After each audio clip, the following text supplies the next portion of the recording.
हाल ही में ट्रंप के द्वारा एक अल्टीमेटम दिया गया है और वो गाजा के अंदर रह रहे हमास को दिया गया है और कहा गया है कि यदि आप लोगों ने इस शनिवार तक जितने भी हॉस्टेजेस हैं उन्हें नहीं छोड़ा तो आपको इस दुनिया का सबसे बुरा समय देखना पड़ेगा। मतलब हालत इस प्रकार से है कि ऑल हेल यानी कि नरक मचा देंगे, वो वाली let all hell break out. मतलब जितना भी बुरा आप सोच सकते हो वो हम करने की तैयारी में हो चुके हैं कि गाजा के अंदर आने वाला समय बहुत जबरदस्त तरीके से क्रिटिकल हो सकता है। साथियों, ट्रंप के इस अल्टीमेटम के अंदर सबसे इंपॉर्टेंट बात है late hello break out.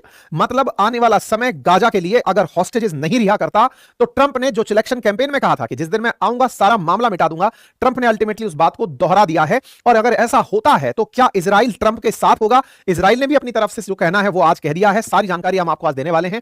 News agency AFP के अनुसार शनिवार 12 बजे तक सभी बंधकों को लौटाया जाना है। अगर नहीं लौटाया गया नरक मचा देंगे साहब। तो कुल मिलाकर के 12 बजे तक का अब समय है। देखना होगा कि हमास इस बात को कैसे लेता है कि या तो ट्रंप मतलब गाजा को खरीद लें या साफ करके उन्हें फिर से बसा दें। अच्छा, एक और कहानी घटी हुई है। अभी रिसेंटली इन भाई साहब ने एक और बात बोल दी है जिससे दुनिया को चौंका दिया है। क्या कहा है कि मैं गाजा को खरीदना चाहता हूं और गाजा को खरीदने के नाम पर इनकी ये जो बाइट है ये काफी ज्यादा चल रही है। उसमें ये कह रहे हैं कि मैं गाजा को परचेज करना चाहता हूं, परचेज कर देना चाहता हूं या खत्म कर देना चाहता हूं और वहां पर फिर से पुनर्निर्माण करवाया जाए, क्योंकि समुद्र का किनारा है और सी बीच के किनारे अगर दोबारा से इसको विकसित किया जाएगा तो ये एक बड़ा शहर बनकर के आएगा। जो लोग यहां रहते हैं, लगभग 22-23 लाख लोग जो यहां रहते हैं, उन लोगों को या तो इजिप्ट भेज दिया जाए या फिर जॉर्डन भेज दिया जाए। यहां भेज करके इन लोगों को रहने के लिए कहा जाए। मैं इस जगह को नीट एंड क्लीन करना चाहता हूं, हमास मुक्त करना चाहता हूं। अब एक बात समझें, अमेरिका की नजर इस जगह पर है, गाजा पर। इजराइल को मिलेगा या नहीं मिलेगा नहीं पता, लेकिन गाजा के अंदर ये वाला जो क्षेत्र है, इसे अगर अमेरिका चाहता है कि मैं इसे डेवलप करूं तो एक तरीके से मिडिल ईस्ट में जैसे इजराइल है ऐसे ही अमेरिका भी अपनी एक मतलब डॉक यार्ड बनाना चाह रहा है। आप ऐसे समझें, पड़ोस में दो देश रहते हैं, इजिप्ट और जॉर्डन। इन दोनों से कहा गया है कि इन सारे लोगों को आप अपने पास रखो, हम नीट एंड क्लीन करेंगे, गाजा को एकदम साफ करेंगे। और साफ करने के लिए जॉर्डन से बात की गई। अब आप इंटरेस्टिंग बात सुने जो और ज्यादा हास्यास्पद है। हुआ ये कि जब ट्रंप ने शुरुआत में ये वाली बात बोली कि यहां से सभी लोगों को हटा करके मैं इसको नीट एंड क्लीन करना चाहता हूं, उस समय ये लोग विरोध में उतर आए थे पड़ोसी के। नहीं नहीं सर, हम बिल्कुल साथ नहीं है इस बात के, आप लोग गलत कर रहे हैं, गाजा के लोगों के बारे में आप चिंता नहीं करते हैं वगैरह नहीं करते हैं। भाई साहब, ट्रंप ने अभी जब मैं आज का सेशन आपको कर रहा हूं, जॉर्डन के जो किंग हैं उनको अपने यहां बुला रखा है और अपने यहां बुलाकर ही अल्टीमेटम दे दिया है। अपने यहां बुलाकर साइड की कुर्सी पर बिठाकर रखा है। साइड की कुर्सी पर जॉर्डन के किंग बैठे हुए हैं और उनके सामने ट्रंप बोल रहे हैं कि मैं गाजा को खत्म करना चाहता हूं और तुम लोगों के सामने ही यह बात बोल रहा हूं।